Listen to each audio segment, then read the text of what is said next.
Olá pessoas, espero que esteja tudo bem com vocês. Seguindo com as nossas aulas aqui via EAD, via SIGA, mais uma videoaula. Hoje a gente vai iniciar um novo tema. Nas aulas e vídeos anteriores a gente encerrou a parte de pré-história e hoje a gente vai iniciar a parte de história antiga. Então a gente vai começar a estudar o que acontece a partir do surgimento da escrita. A parte de história antiga é dividida em antiguidade oriental e antiguidade ocidental. Na antiguidade oriental a gente tem Mesopotâmia, que é o assunto do nosso vídeo e também da nossa próxima aula. Também temos o Egito Antigo, temos o povo hebreu, temos os fenícios, temos os persas. E na antiguidade ocidental a gente tem Grécia e Roma. Então hoje a gente inicia a parte de antiguidade oriental com a Mesopotâmia. A Mesopotâmia, pessoal, ela é extremamente importante para nós, porque foi na Mesopotâmia onde surgiram as primeiras cidades, onde provavelmente surgiram as primeiras cidades. Né, hoje já existem vestígios arqueológicos de que talvez uma cidade mais antiga teria surgido na Palestina, mas tradicionalmente os historiadores costumam dizer que as primeiras cidades surgiram na Mesopotâmia. Então são as primeiras cidades que a gente tem confirmadas, né? Os vestígios arqueológicos, os estudos que mostram que uma cidade mais antiga teria surgido na Palestina são mais recentes, ainda precisam de algum aprofundamento. Mas é na Mesopotâmia o primeiro lugar a surgir a escrita. Então esse critério que a gente utiliza para separar a pré-história da história, ele se dá na Mesopotâmia. No surgimento da escrita, o primeiro lugar a desenvolver a escrita foi a Mesopotâmia. Então a gente vai falar sobre esse lugar. Por isso a região da Mesopotâmia é conhecida como a mais antiga civilização. Né? Muitas pessoas acham que é o Egito Antigo a civilização mais antiga, mas na verdade as civilizações na Mesopotâmia começaram antes do Egito. E também quando a gente fala de Mesopotâmia, a gente não está falando de um único povo, de um único reino, de uma única civilização. A gente está falando de vários povos que viveram nessa região chamada de Mesopotâmia. Então a gente está falando de vários reinos, vários impérios, vários povos que habitaram essa região. Então vamos lá, primeira coisa, o significado do nome Mesopotâmia. Pótamos, em grego, quer dizer rio, meso, meio. Então é uma terra que fica no meio de dois rios. Ou, para ficar mais bonitinho, Mesopotâmia é uma terra entre rios.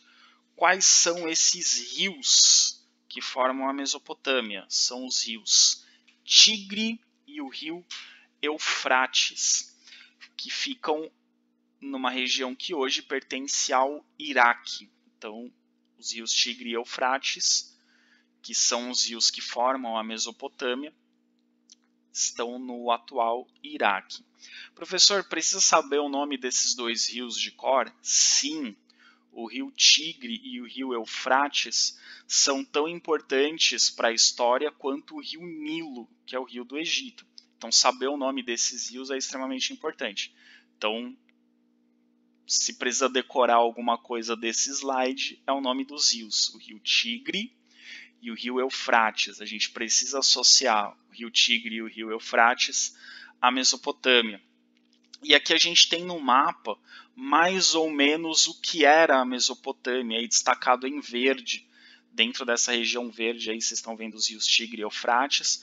Esse mapa é um mapa com os países atuais, né? Então tem ali o Iraque, um pouco mais ao norte a Síria, a leste o Irã, ao sul o Kuwait, um pouquinho mais ali a sudoeste a Arábia Saudita, mais a oeste temos Israel, Jordânia, Egito, ao norte a Turquia. Então esses são os países atuais ali em volta da Mesopotâmia, e a Mesopotâmia especificamente fica no Iraque.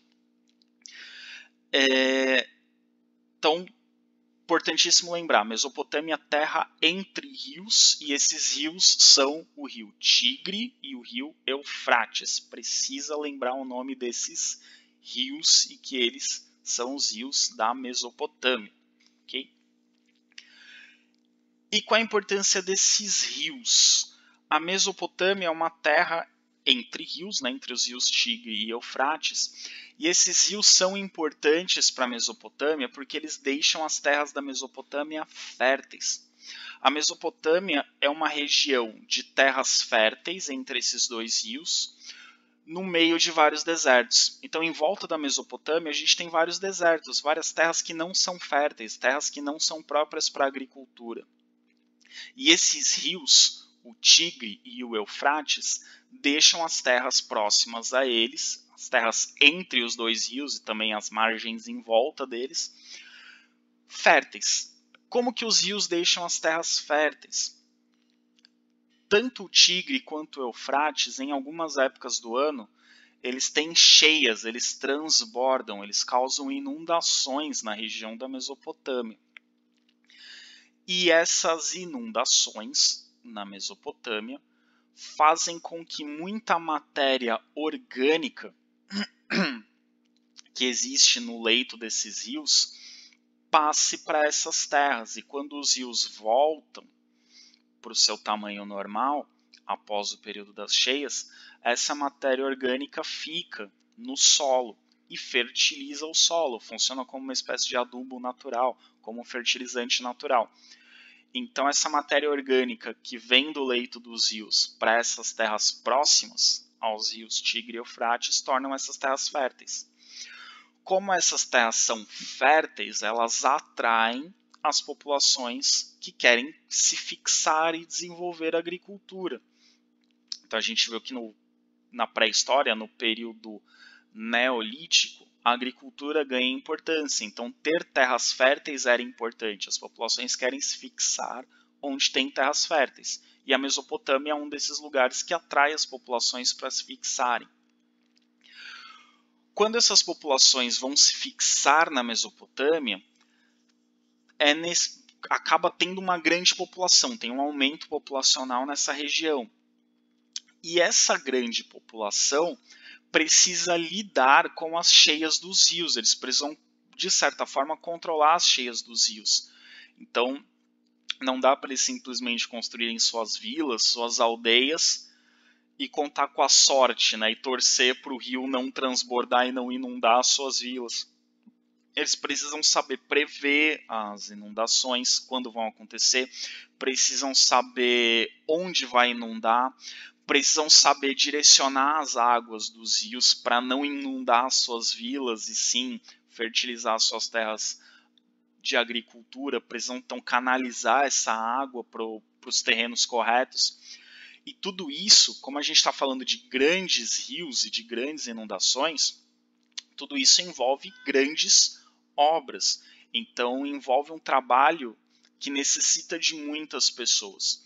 Então, para lidar com as cheias dos rios Tigre e Eufrates e também para trabalhar na agricultura dessas terras férteis, você precisa de uma grande população.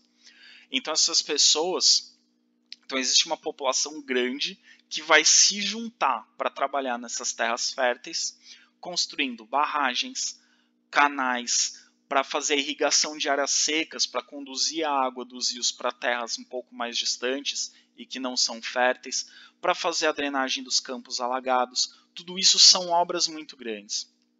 Então, o trabalho com essas terras férteis e o trabalho com a inundação dos rios necessita de muito trabalho, necessita de muitas pessoas trabalhando.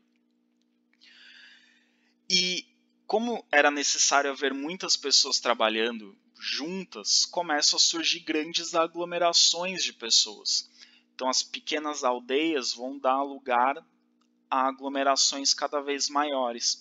E essa aglomeração de pessoas reunidas para trabalhar, para conter as cheias dos rios, para controlar as cheias dos rios e trabalhar na agricultura, que vão dar origem às primeiras cidades.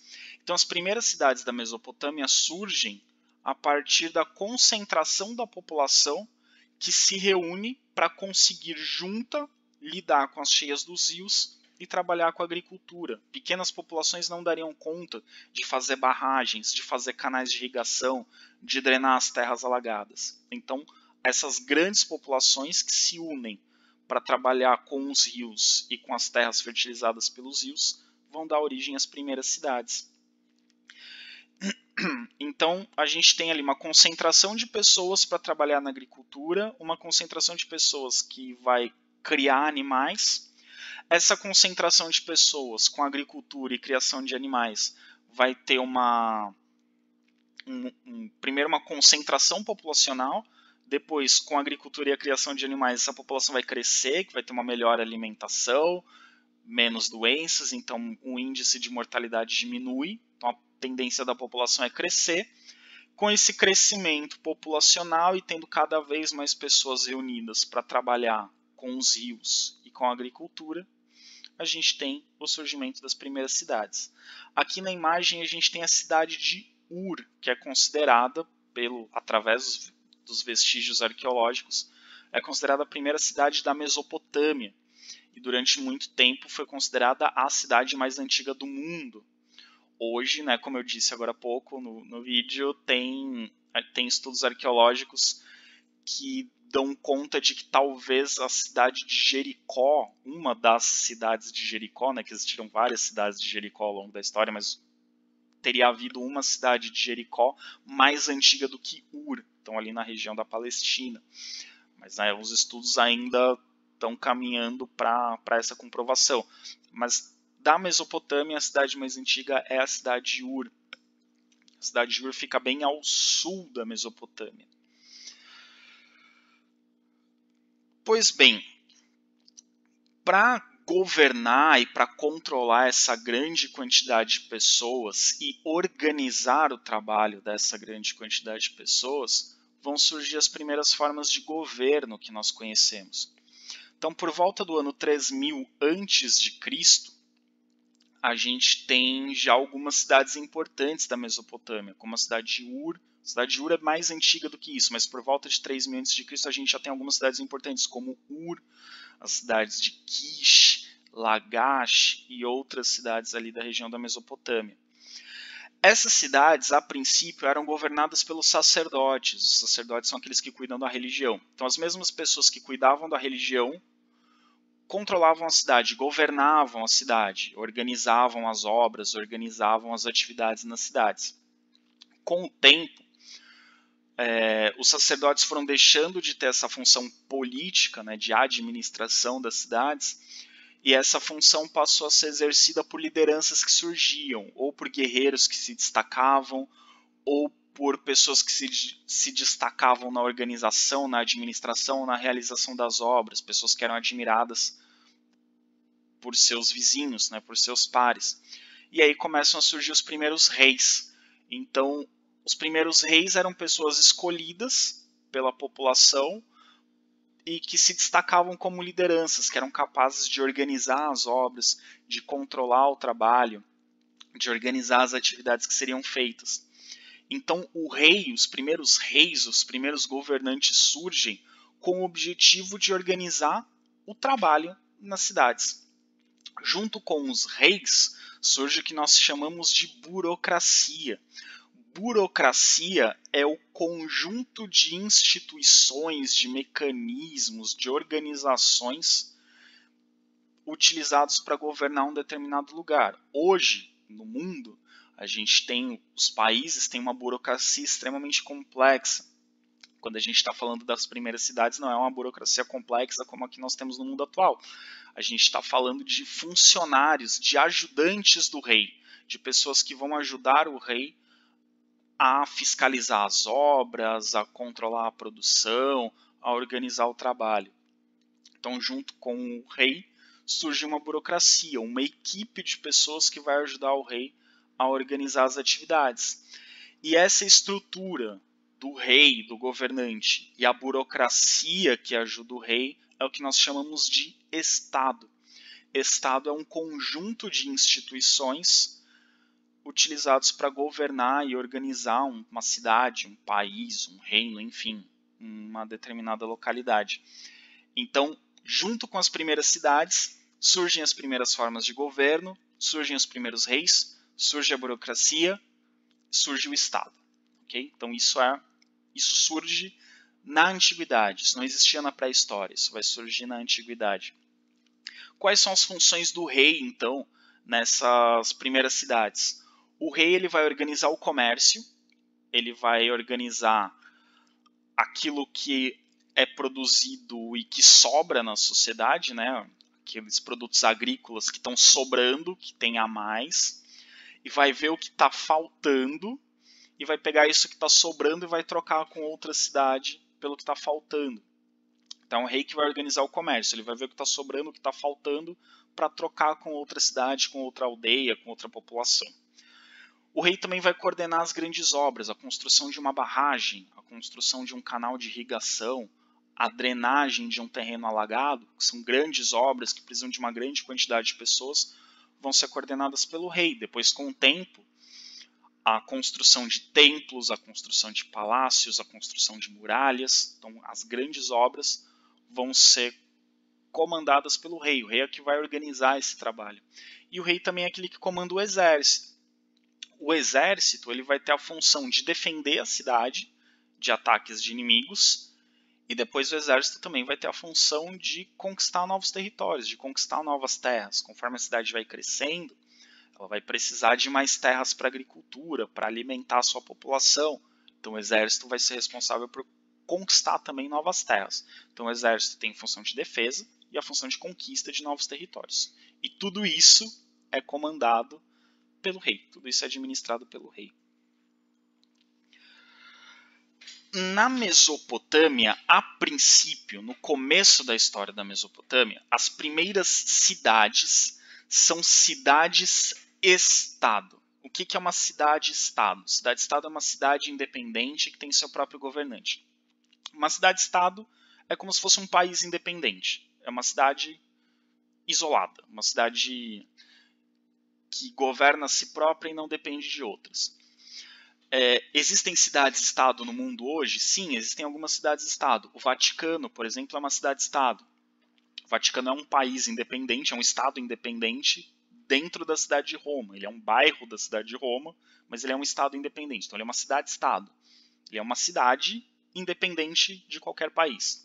Outro exemplo de cidade-estado, a cidade de Singapura, na Ásia. Singapura é uma cidade-estado. Ela é uma cidade, é só uma cidade, mas ela é independente de qualquer país. Ela tem um governo próprio, autônomo, ela é independente de qualquer outro país. Então, isso é uma cidade-estado. É como se cada cidade fosse um país independente.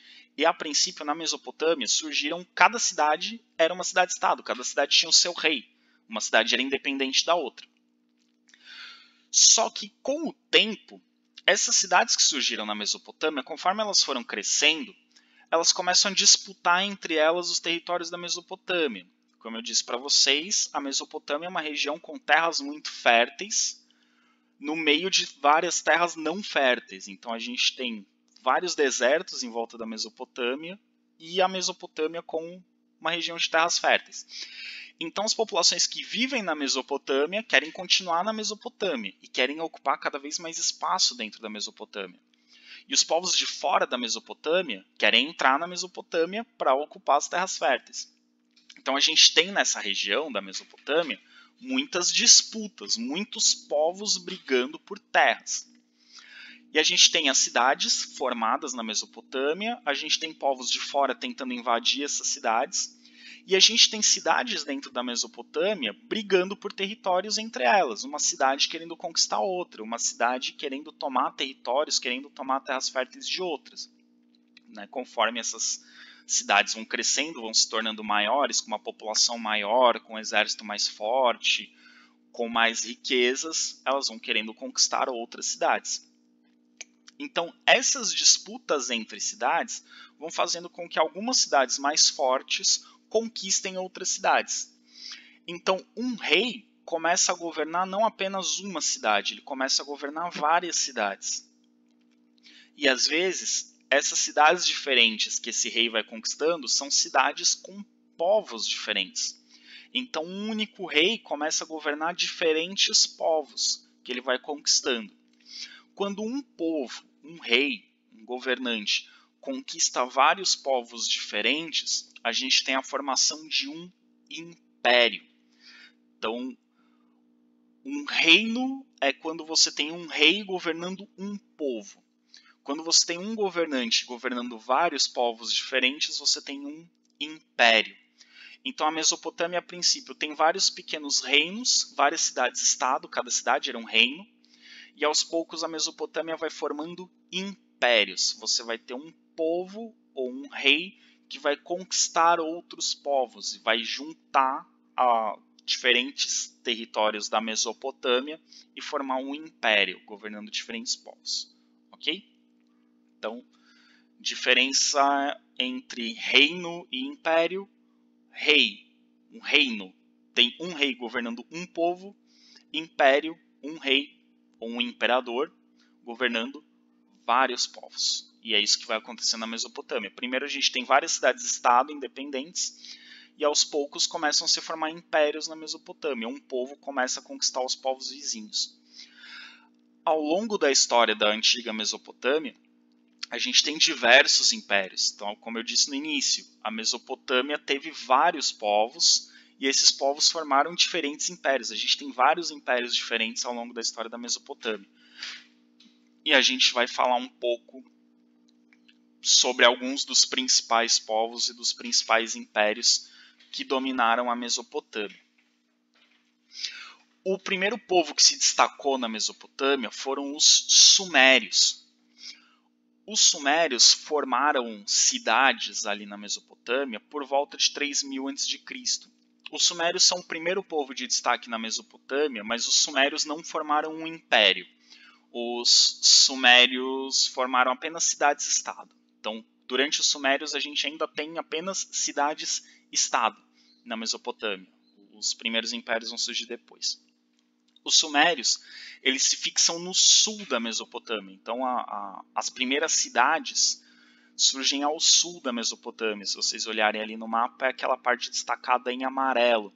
Entre os rios Tigre e Eufrates, numa parte em que os rios Tigre e Eufrates estão mais próximos um do outro.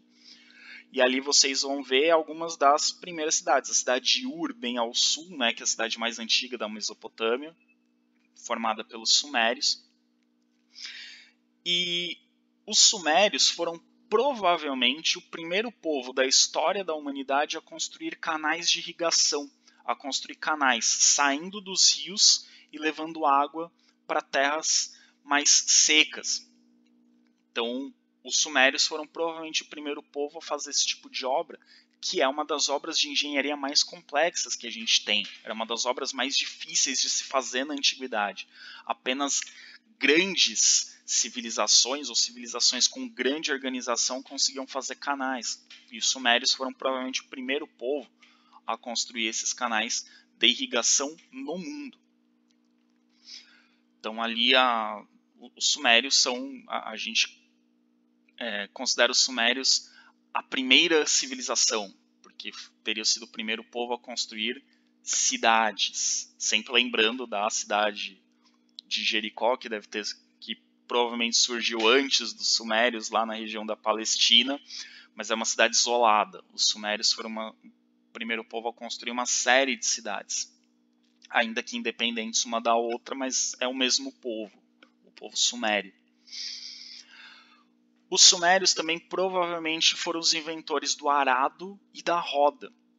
O arado, ferramenta para arejar o solo, que vocês estão vendo ali do lado direito embaixo, né, uma ferramenta na época dos Sumérios ainda feita de madeira, depois vai ser feita de metal. Eles utilizavam isso para oxigenar o solo, né? Você revolve a terra e o solo fica mais oxigenado, isso aumenta a fertilidade do solo, isso facilita o desenvolvimento da agricultura.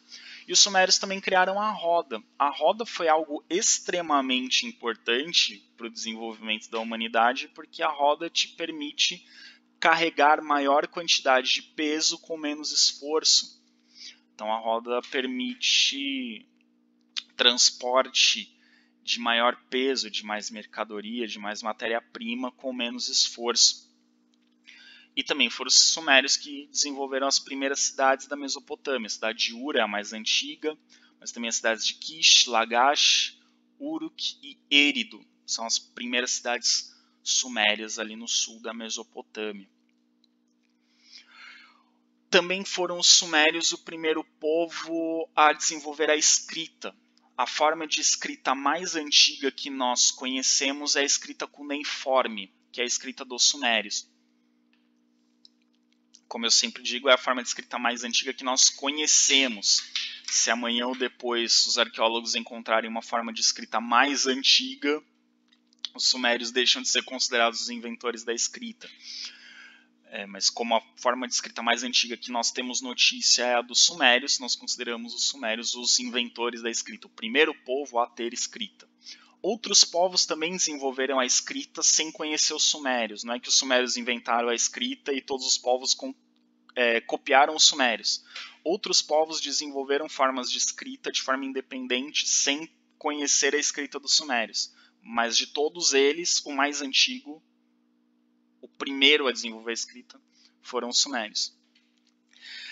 E a gente tem acesso a vestígios da escrita dos sumérios muito por conta da forma com que eles escreviam. Eles não utilizavam papel e tinta, o papel vai ser criado muito tempo depois. Os sumérios escreviam utilizando tabuinhas de argila, como vocês podem ver aí nas imagens. Eles pegavam essas tabuinhas de argila e com palitos, né, pontudos, que podiam ser de madeira ou de metal, eles desenhavam a sua forma de escrita, né, com esse palito na argila, deixavam a argila secar, ou quando eram registros importantes que precisavam ser preservados, eles cozinhavam a argila para ela virar uma espécie de cerâmica, e aí o registro durava mais tempo. E por que eles inventaram a escrita, os sumérios? Eles criaram a escrita com o objetivo de facilitar o comércio, com o objetivo de facilitar o governo e com o objetivo de facilitar a cobrança de impostos. Eles precisavam registrar a produção agrícola, eles precisavam registrar os produtos que eram levados e que eram trazidos, as quantidades. O governo precisava saber quantos trabalhadores tinham disponíveis, eles precisavam desse registro, precisavam do registro da quantidade de trabalhadores, da quantidade de matéria para as obras, precisava de registros de onde era necessário fazer uma obra, de onde era necessário se trabalhar na agricultura, registros para saber a época do ano mais adequada para fazer cada atividade. E também precisava de registros para os impostos, para saber quem era a população que podia pagar impostos e quanto imposto precisava ser arrecadado e quanto imposto tinha sido de fato arrecadado. Então eles precisavam fazer esses registros. Para fazer esses registros, eles desenvolveram essa forma de escrita, que é chamada de escrita cuneiforme, porque essa escrita ela tem forma de cunha. Cunha seria um determinado instrumento que tem esse formatozinho de algo que é cavado, de algo que é esculpido. Então, como eles faziam essa escrita meio que cavando ali as letrinhas, acabou recebendo esse nome. Na imagem de cima, a gente tem uma escrita cuneiforme mais antiga. Vocês vão reparar que a escrita era basicamente desenhos, né? Então eram formas, eram desenhos que tinham significados. Então era bem simples a escrita, né? Eram símbolos, eram desenhos, e esses desenhos geralmente significavam quase que a mesma coisa que eles estavam representando. Você desenhava uma planta, o desenho da planta queria dizer planta, né? Era algo mais simples. Depois os símbolos vão ficando mais complexos e a gente chega na de baixo, né? Também são símbolos, cada símbolo representa uma palavra ou uma ideia, não são letras como um alfabeto que a gente tem hoje. Os símbolos representam palavras ou ideias, né? Não letras, não sons. Mas já é um pouco mais complexo, já fica um pouco mais abstrato, vira uma coisa mais simbólica, não uma coisa tão evidente. E embaixo ali do lado esquerdo a gente tem uma espécie de impressora. Alguns registros que eram mais comuns eram feitos nesses cilindros de pedra ou de algum outro, ou de metal também poderia ser, e você passava esse cilindro, né, rolava esse cilindro na argila e ele imprimia uma determinada informação. Então isso é uma espécie de impressora de escrita cuneiforme. Então, uma das formas de se fazer escrita antigas, mas o principal instrumento para a escrita cuneiforme eram os espécies de palitos, né, de madeira ou metal, para desenhar os símbolos na argila. Também poderiam ser desenhados na pedra, dependendo do registro, da necessidade do registro, mas na argila era mais simples, era mais usual. Então aqui de novo a gente tem um exemplo da escrita cuneiforme. Ali embaixo a gente tem uma camerazinha aparecendo aí nessa imagem, para lembrar que vocês podem encontrar muitos vídeos no YouTube sobre a escrita cuneiforme, dando exemplo da escrita cuneiforme, ensinando a interpretar alguns símbolos da escrita cuneiforme, mostrando como ela era feita, enfim, vocês podem encontrar no YouTube vários vídeos sobre a escrita cuneiforme. Bom, o primeiro império que se forma na Mesopotâmia é o Império Acádio. Então, como eu disse, os sumérios não criaram império. Os sumérios foram extremamente importantes para desenvolver a agricultura, criaram as primeiras cidades, construíram as primeiras cidades, os primeiros canais de irrigação, desenvolveram a roda, criaram a escrita cuneiforme. E a escrita cuneiforme vai ser usada por todos os povos que virão na Mesopotâmia depois. Tá? Todos vão utilizar a escrita cuneiforme criada pelos sumérios. Mas os sumérios não fizeram um império. Os sumérios construíram cidade-estado, cada cidade era independente. O primeiro império, propriamente dito, o primeiro rei que dominou várias cidades, foi o Império Acádio, que surgiu por volta de 2300 a.C. E o primeiro imperador e mais importante imperador do Império Acádio foi o Sargão I. Então a gente chama o império de Império Acádio ou Império Acadiano, como vocês preferirem. O Império Acádio dominou o centro e o sul da Mesopotâmia. O sul da Mesopotâmia era onde havia cidades sumérias. E o Império Acadiano surge a partir da cidade de Akkad, que ficava mais ao centro da Mesopotâmia. Então, de Akkad, eles partem para o sul da Mesopotâmia e formam o primeiro império. Dominam uma série de cidades e de territórios entre o centro e o sul da Mesopotâmia. E esse império se inicia sob a liderança do imperador Sargão I, representado nesta imagem. Essa escultura é uma escultura da época do Império Acádio, representando seu imperador Sargão I. Ali a gente tem uma outra escultura, já uma escultura de metal, também representando Sargão I. E no mapa a gente tem aí, nessa cor meio rosa, o que seria o Império Acádio ou Acadiano, conquistado pelo Sargão I. Então ele dominou todo o centro e o sul da Mesopotâmia, ali, toda a região que tinha cidades sumérias e diversas outras. A cidade de Akkad ou Acádia está bem no centro do mapa. Tem uma espécie de um laguinho ali que está atrapalhando a gente a visualizar o nome da cidade, mas ela está bem no centro. Se vocês conseguirem observar a Babilônia, a cidade de Akkad está ao norte da Babilônia, está um pouquinho mais para cima ali no mapa. Então eles dominaram ali toda essa região. Então foi o primeiro império da Mesopotâmia. É um dos impérios mais antigos que nós conhecemos, mas é o primeiro, da Mesopotâmia foi o primeiro. Não foi o primeiro do mundo, apesar das cidades mais antigas serem na Mesopotâmia. O primeiro império do mundo não é na Mesopotâmia. O Egito formou um império antes, mas aí a gente tem, esse é o império mais antigo da Mesopotâmia.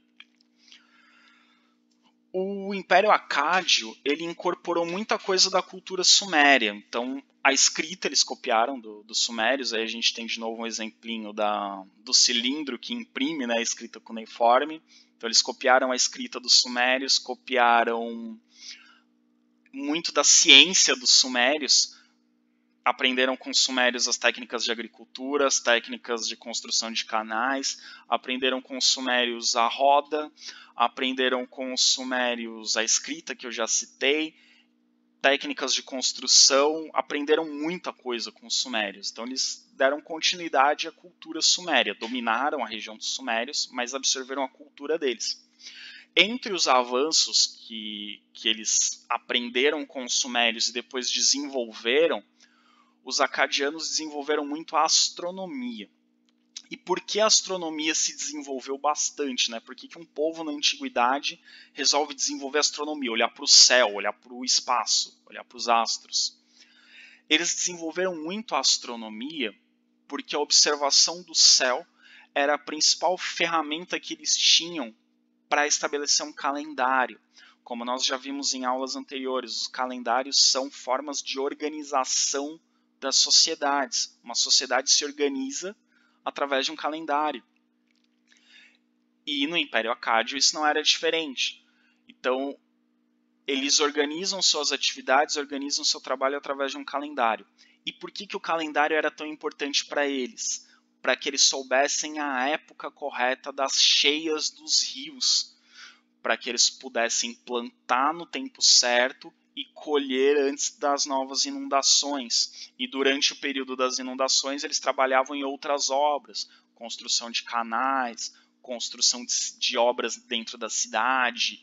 Então eles organizavam os trabalhos do ano conforme as cheias dos rios. Época das cheias, atividades dentro da cidade, comércio, construções. Época que os rios voltam para o seu tamanho normal, época que não é época de cheias, trabalho na agricultura, aproveitando as terras férteis para plantar logo que acabam as cheias e colher antes das próximas cheias, né, antes das próximas inundações. E para saber o dia certo e prever a época das inundações, você precisava de um calendário.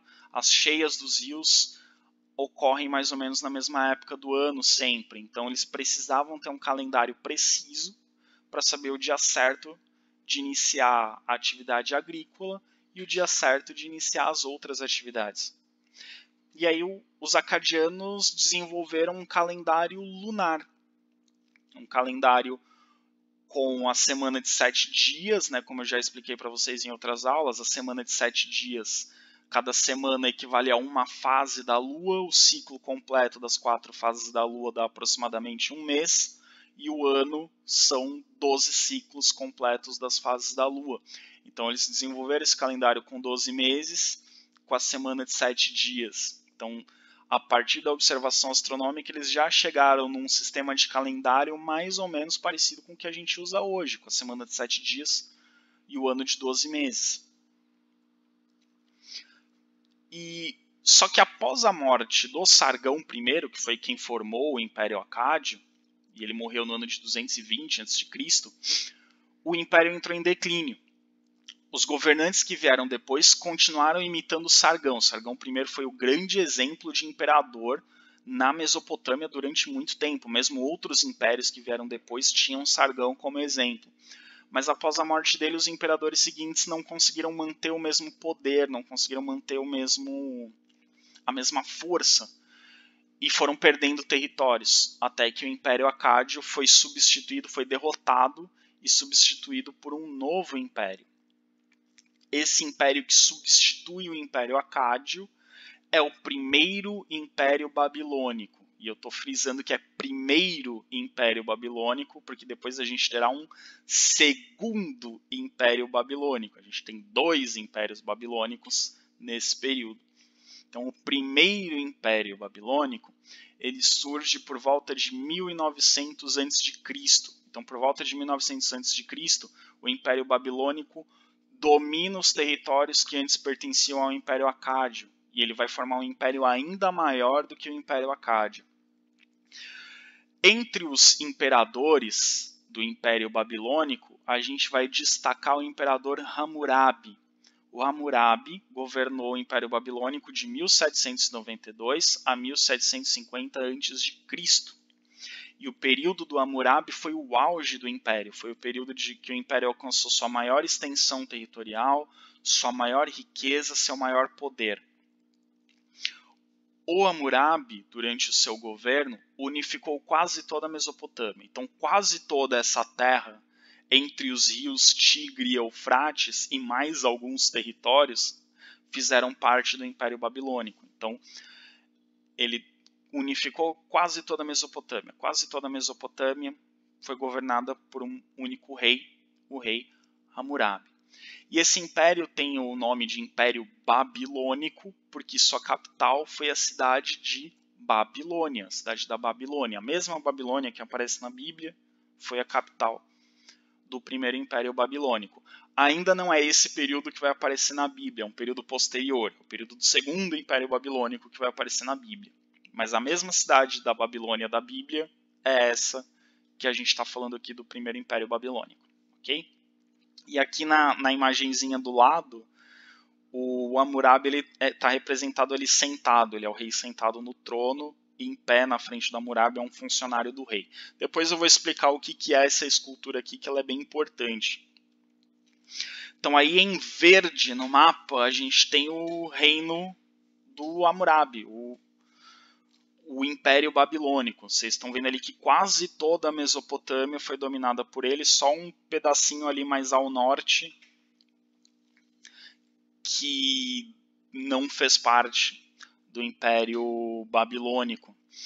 Então, aí, de novo, vocês podem identificar ali a Acádia, bem no centro, um pouco mais ao sul, a cidade da Babilônia, que foi a capital do Império, do primeiro Império Babilônico, e mais ao sul as cidades dos Sumérios. Esse mapa mostra um outro reino importante da época, vizinho ali da Mesopotâmia, que eram os hititas, mas a gente não vai trabalhar sobre eles, é só para vocês saberem que está aparecendo ali os hititas, mas a gente não vai trabalhar com eles. Foi um reino importante ali da época, vizinho, que tinha certa rivalidade com os impérios da Babilônia, mas a gente não vai trabalhar com eles por enquanto. O primeiro Império Babilônico, ele foi caracterizado por ter grandes construções. Então, o primeiro Império Babilônico vai ter construções ainda maiores do que as que eram feitas pelo Império Acádio. Então, o Império Babilônico vai construir grandes reservatórios de água, grandes canais, grandes palácios. A cidade da Babilônia vai se desenvolver muito, vai ter imensas construções, grandes palácios, grandes templos.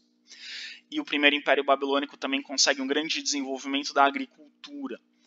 Aumenta a quantidade de terras usadas para agricultura e aprimora as técnicas de agricultura. Então as técnicas da agricultura também se desenvolvem. Então ele aumenta bastante a produção de alimentos, que é a principal riqueza nesse período. Né? Quando a gente fala da Antiguidade Oriental, a produção de alimentos é a principal riqueza.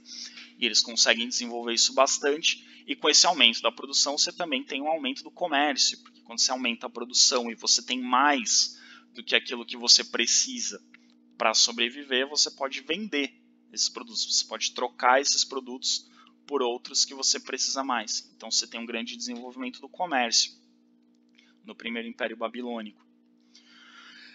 O primeiro Império Babilônico também, ele é marcado pelo primeiro código de leis escrito de que nós temos notícia, que é o Código de Hammurabi. Então Hammurabi, que foi o principal rei, o rei mais importante do primeiro Império Babilônico,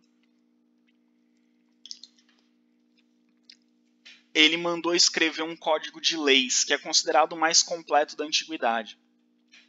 Então talvez é o mais antigo que nós temos notícia, um código de leis, uma espécie de uma constituição, né, uma série de leis, de regras a serem seguidas. Não que não existissem antes dele ou que não existissem outros povos, mas antes as leis eram mais orais, digamos. O rei ditava, os funcionários do rei reproduziam, mas o Hammurabi ele manda escrever um código de leis. E é um código extenso, complexo, muito detalhado. Então, por isso que ele é considerado o mais completo da antiguidade. Quão grande era esse código? Quão detalhado era? Se vocês olharem essa pedra aí do lado, que eu disse aquela esculturazinha que apareceu algumas imagens atrás, é essa que está aí no topo dessa pedra que vocês estão vendo. Essa pedra que vocês estão vendo tem mais de 2 metros de altura, e lá no topo está sendo representado o Hammurabi sentado, entregando o seu código de leis para um funcionário. E as leis estão todas escritas nessa pedra ali, do Hammurabi para baixo. Nessa imagem está bem difícil de ver que tem muita coisa escrita nessa pedra, mas daqui a pouco eu vou mostrar uma imagem aproximada. Então tudo isso aí eram leis escritas. Tem muitos artigos esse Código de Hammurabi. E ele trata de praticamente todas as regras da vida cotidiana.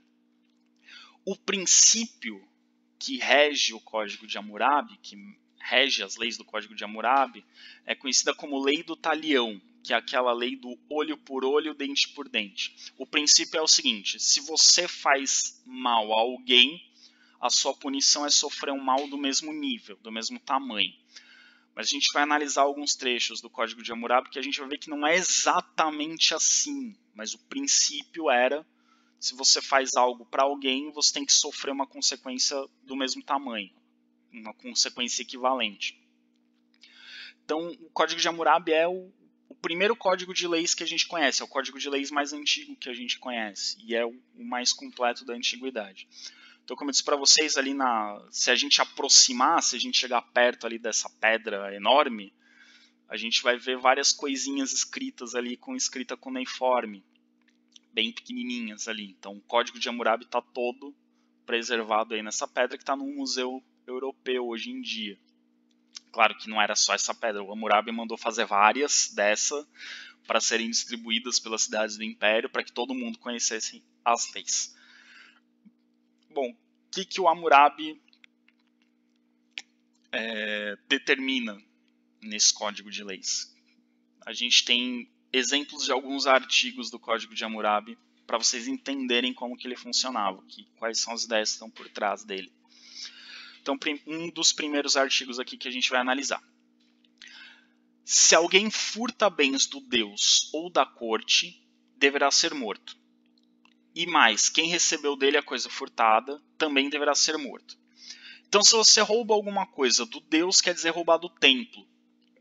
Ou da corte, roubar do palácio do rei. Então, se você rouba alguma coisa do templo, alguma coisa sagrada, ou alguma coisa do palácio do rei, a pena é a pena de morte. É uma ofensa muito grave. Você está roubando um objeto sagrado, um objeto do rei.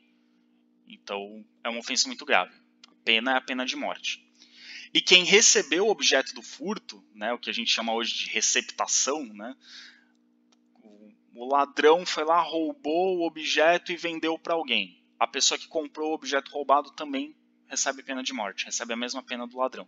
No caso do objeto ser do Deus ou da corte, né, ser roubado de um templo, ser um objeto considerado sagrado, ou um objeto da corte, que pertence ao rei. Mas aí a gente vai ver que se não é do Deus ou não é da corte, a pena não é tão grave. Porque você cometeu uma ofensa contra o Deus ou contra o rei é muito grave. Contra outras pessoas não é tão grave assim. E aí a gente vai ver o artigo de baixo. Se alguém rouba um boi, ou uma ovelha, ou um asno, ou um porco, ou um barco, percebam que é bem específico. Ele distingue os animais e os objetos. Se rouba um boi, uma ovelha, um asno, um porco ou um barco, se a coisa pertence ao Deus ou à corte, ele deverá dar 30 vezes tanto. Então, se você rouba um boi, ovelha, asno, porco ou barco, não são objetos sagrados. Mas se eles pertencerem ao Deus, né, foi administrado pelo templo, pelos sacerdotes, ou pertence ao imperador, você tem que devolver 30 vezes mais. Então, se você rouba um porco do Deus ou do rei, você tem que devolver 30 porcos. Se você rouba um barco do Deus ou do rei, você tem que devolver 30 barcos. Ou o valor de 30 barcos. Ou alguma coisa que valha 30 vezes essa coisa que você roubou. Se pertence a um liberto, deverá dar 10 vezes tanto. Então, liberto é alguém que não é escravo. pode já ter sido escravo e foi liberto, ou alguém que não é escravo, um homem livre. Se você rouba de um homem livre, aí você deve 10 vezes tanto. Então percebam que roubar do rei é muito mais grave do que roubar de uma pessoa comum. Então se você rouba um boi de um liberto, você tem que devolver 10 bois, ou o valor equivalente a 10 bois. Porém, se o ladrão não tem nada para dar, deverá ser morto. Então se você rouba e não tem como pagar essa dívida de 10 vezes ou de 30 vezes, aí você tem a pena de morte. Então você paga com a vida. Então percebam que é uma diferenciação tanto quanto injusta, porque se um homem rico, um fazendeiro, rouba um boi de um liberto, ele tem que devolver 10 bois, mas se ele é rico ele pode ter 100 bois, e ele tem que devolver 10. Mas se uma pessoa pobre que não tem nada rouba um boi, ela recebe pena de morte, porque ela não vai ter nada para dar em troca, né, para devolver, então ela é morta. Então percebam que não é muito justo o Código de Hammurabi, mas ele tem esse princípio. Se você faz algo, se você faz algo com alguém, você tem que devolver na mesma moeda, digamos. Se você faz mal a alguém, você tem que sofrer um mal. Só que se você faz mal a alguém importante, você vai sofrer muito mais do que se você faz algo a alguém que não é importante. Isso vai ficar claro nos próximos artigos. Outro artigo do Código de Hammurabi. Se o comprador não apresenta ao vendedor e as testemunhas perante os quais ele comprou, mas o proprietário do objeto perdido apresenta um testemunho que reconhece o objeto, então o comprador é o ladrão e morrerá. O proprietário retoma o objeto perdido. Então aparece alguém com um arado no Código de Hammurabi. Alguém chegou lá com um arado na cidade. Aí uma pessoa vira e fala assim: esse cara roubou o meu arado. Esse arado é meu. E eu tenho testemunhas de que esse arado era meu. Se a pessoa não apresenta o vendedor que vendeu o arado para ela, nem nenhum comprovante, nenhuma testemunha de que ela realmente comprou esse arado, essa pessoa vai ser considerada ladra e então vai receber uma pena de morte, nesse caso aqui. Porque ela roubou e enganou e fingiu que era dela. Porém, vejam bem, o dono do objeto acusa, ele é um ladrão, ele roubou, e eu tenho como provar, eu tenho testemunhas de que seu objeto era meu e ele roubou de mim. Se o suposto ladrão não consegue comprovar que ele de fato comprou o objeto, que ele não roubou, ele vai ser considerado ladrão.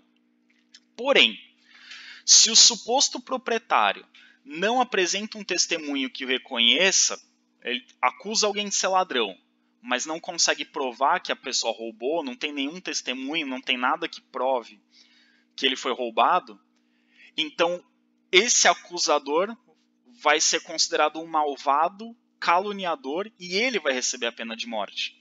Então prestem atenção que se para uma pessoa acusar outra de um crime, ela tem que ter muita certeza, porque se ela acusar alguém e não conseguir provar, é ela que sofre as consequências, porque ela vai incorrer no crime de calúnia. Ela está caluniando uma pessoa, ela está difamando uma pessoa, está agindo de má fé, está querendo prejudicar.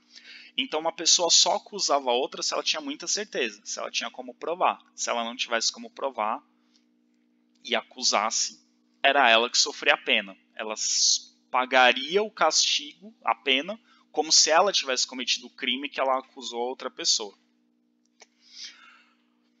Outro exemplo. Se alguém furta bens do deus ou da corte... a gente já leu esse aqui. Gravando vídeo e cometendo erros. Vamos lá de novo.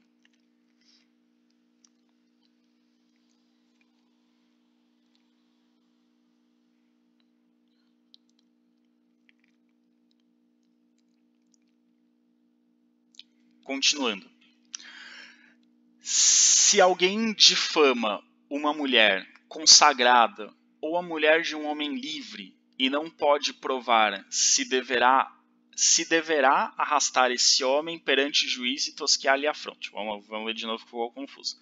Se alguém difama uma mulher consagrada, ou seja, uma sacerdotisa, por exemplo, uma mulher que serve ao templo, uma mulher que não se casou para servir aos deuses, ou a mulher de um homem livre, então, ou seja, se alguém espalha uma fofoca, uma difamação sobre uma mulher que é consagrada ou uma mulher que é casada, e essa pessoa não pode provar o que está dizendo, sabe?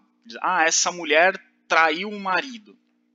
Se a pessoa não pode provar o que disse, essa pessoa que soltou a fofoca, digamos, tem que ser arrastado perante o juiz e ter a fronte tosquiada. Vão raspar o cabelo dele. Esse raspar o cabelo é sinal de que ele é um difamador, que ele é um caluniador, que ele é uma pessoa que espalha fofocas, que espalha mentiras sobre os outros.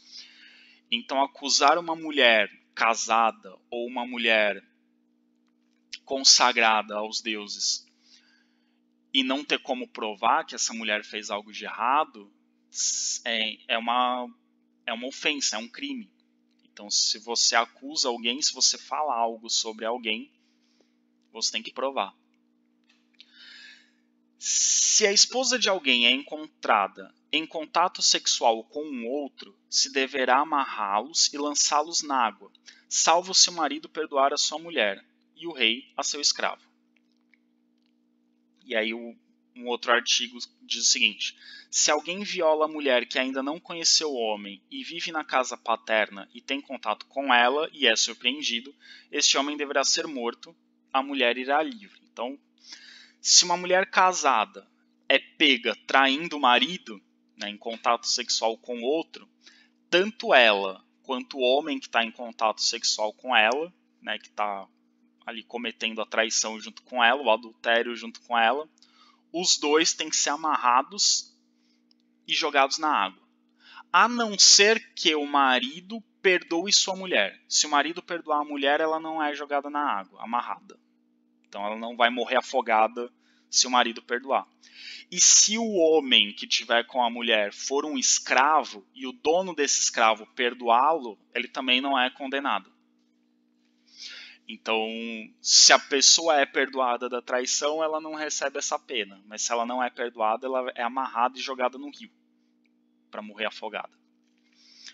Porém, se uma mulher que ainda não é casada, que é que se alguém viola a mulher que ainda não conheceu homem, não conhecer homem quer dizer que a mulher é virgem.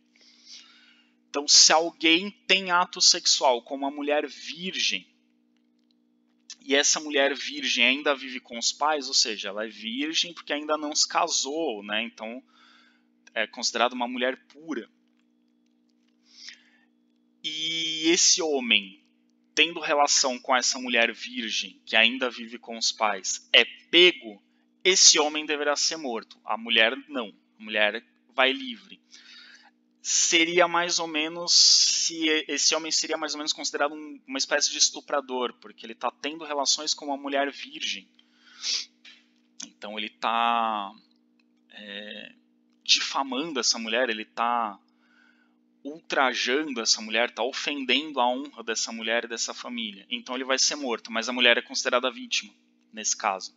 Mesmo que ela tenha consentido, enfim, se ela é uma mulher virgem e um homem tem relação com ela e é pego tendo relação com ela, esse homem é condenado à morte. Então, a questão do casamento com, né, a mulher se casar virgem, a mulher só ter relações com seu marido era algo muito forte na sociedade do Código de Hammurabi, era uma regra muito rígida. Então, tudo que viola a relação matrimonial leva de uma forma ou outra à condenação à morte. Agora os outros artigos que deixam mais claro a questão do olho por olho, dente por dente. Se alguém arranca o olho a um outro, se lhe deverá arrancar o olho. Então, se você fura o olho de uma pessoa, alguém tem que ir lá e furar seu olho. A punição é furar seu olho. Se ele quebra o osso a um outro, se lhe deverá quebrar um osso. Então, se você quebrou o osso de uma pessoa, mesmo que foi por acidente, quebrou o osso de uma pessoa, tem que vir alguém quebrar o seu osso. A sua punição é alguém quebrar o seu osso. Porém, se ele arranca o olho de um liberto, deverá pagar uma mina. Liberto é alguém que era escravo e não é mais. Se você arranca o olho de alguém semelhante a você, alguém tem que vir e arrancar o seu olho. Só que se você arranca o olho de um liberto, você é um homem livre, e arranca um olho de um ex-escravo, você não tem o olho arrancado. Você paga uma mina. Uma mina é uma determinada quantidade de ouro. Você paga uma multa. Então, percebam que tem diferenças. Se você arranca o olho de alguém igual a você, você tem que ter o olho arrancado. Mas se você arranca o olho de um liberto, que é considerado inferior, a ofensa não é tão grave. Então você paga uma multa. Você não tem o olho arrancado. Agora, se você arranca o olho de um escravo, se ele arranca o olho de um escravo alheio, ou quebra um osso ao escravo alheio, deverá pagar a metade de seu preço. Então, se você arranca o olho de um escravo, ou quebra o osso de um escravo, ninguém vai arrancar o seu olho nem quebrar o seu osso. Você vai pagar para o dono do escravo a metade do valor do escravo. Porque o escravo é uma propriedade. E você está danificando a propriedade de alguém. Então você vai pegar a metade do valor do escravo para compensar o prejuízo que o dono do escravo teve. Então percebam que tem uma diferença também. Entre o livre e o escravo são diferentes. Então aqui a gente está vendo o homem livre com outro homem livre. Se ele arranca o olho ou quebra o osso, ele vai ter o olho arrancado ou o osso quebrado. Se ele arranca o olho ou quebra o osso do liberto, ele paga uma multa. Se ele arranca o olho ou quebra o osso de um escravo, aí ele paga metade do valor do escravo pro dono do escravo. E se é o contrário? Se é um escravo que faz algo com alguém livre? Vamos ver o que acontece. Se alguém partir os dentes de um outro, de igual condição, deverá ter partido os seus dentes. Então, se eu quebro os dentes de alguém que é igual a mim, alguém tem que vir quebrar os meus dentes. Essa é a minha punição. Porém, se eu quebrar os dentes de um liberto, eu tenho que pagar 1/3 de mina. Se eu quebrar os dentes do liberto, que é inferior a mim, porque eu sou livre, eu só pago uma multa. E o que acontece se é o contrário? Se alguém é inferior fazendo algo com o superior. Se alguém espanca um outro mais elevado que ele, deverá ser espancado em público 60 vezes com um chicote de couro de boi. Então, se um liberto bate num livre, um escravo bate num liberto, ou um escravo bate num livre, ou seja, alguém superior, ou um homem livre bate em um funcionário do rei, que é considerado superior, essa pessoa tem que ser espancada 60 vezes com um chicote de boi. Então, bater em um superior, a punição é ser chicoteado. Se um nascido livre espanca um nascido livre de igual condição, deverá pagar uma mina. Então, se eu bato em alguém superior, eu tenho que ser chicoteado. Tem que levar 60 chicotadas. Mas se eu bato em alguém igual a mim, eu tenho que pagar uma multa, que é a mina. Então percebam que a punição já não é tão grave. Se um liberto espanca um liberto, deverá pagar 10 ciclos. O ciclo é um valor menor do que a mina. Então livre com livre, paga uma mina. O liberto com liberto, o pagamento é menor, porque o liberto é mais pobre. Agora, se o escravo de um homem livre espanca um homem livre, se lhe deverá cortar a orelha. Então, se um escravo bate num homem livre, ele vai ter a orelha cortada. Então, a punição para o escravo que agride um homem livre é muito maior do que a de um liberto que espanca um homem livre ou de um homem livre que espanca alguém superior. Agora, uma parte que eu acho curiosíssima, que é assim, duas pessoas brigam e se batem. Se alguém bate um outro em rixa, ou seja, tem uma briga e um dá um soco na cara do outro. Se alguém bate um outro em rixa, ele faz uma ferida, ele deverá jurar, eu não o bati de propósito, e pagar o médico. Então, se uma pessoa agride outra numa briga, os dois brigam, discutem, dali sai uma briga e um dá um soco na cara do outro, deixa o olho do outro roxo. O que bateu tem que vir a público e falar, não bati de propósito, e pagar o médico que vai cuidar do que apanhou. Aí tá tudo certo, tá pago. Essa eu acho curiosa. Isso é um jeito interessante de resolver brigas hoje em dia. O que bate fala, não bati de propósito, e paga o médico do que apanhou. Então aí a gente tem alguns exemplos de artigos do Código de Hammurabi. A gente vai encerrar esse vídeo por agora, para não ficar extenso demais. A gente vai quebrar aqui a parte de Mesopotâmia em duas. Não daria tempo de ver toda a parte de Mesopotâmia em 2 períodos, né, em 1h40. Então a gente vai quebrar ele agora e vai encerrar a parte de Mesopotâmia num próximo vídeo. Aproveitem que esse vídeo ficou menor, não teve 1h40, que é o tempo de 2 períodos, para fazer os exercícios que estão no SIGA. Né, em breve terá exercícios aí sobre Mesopotâmia também, quando sair o próximo vídeo, a próxima aula. Vai ter exercícios sobre Mesopotâmia. Aproveitem para ler os textos, para revisar conteúdos anteriores, para quando a gente voltar para as aulas presenciais, tá tudo certo e a gente não precisar retomar tanta coisa, a gente só retomar algumas coisas pontuais que vocês tiverem mais dificuldades, ok? Então até a próxima aula presencial ou próximo vídeo, tudo depende do que vai ser decidido pela reitoria aí nos próximos dias. Espero encontrá-los em breve e livres da pandemia o mais rápido possível. Até mais!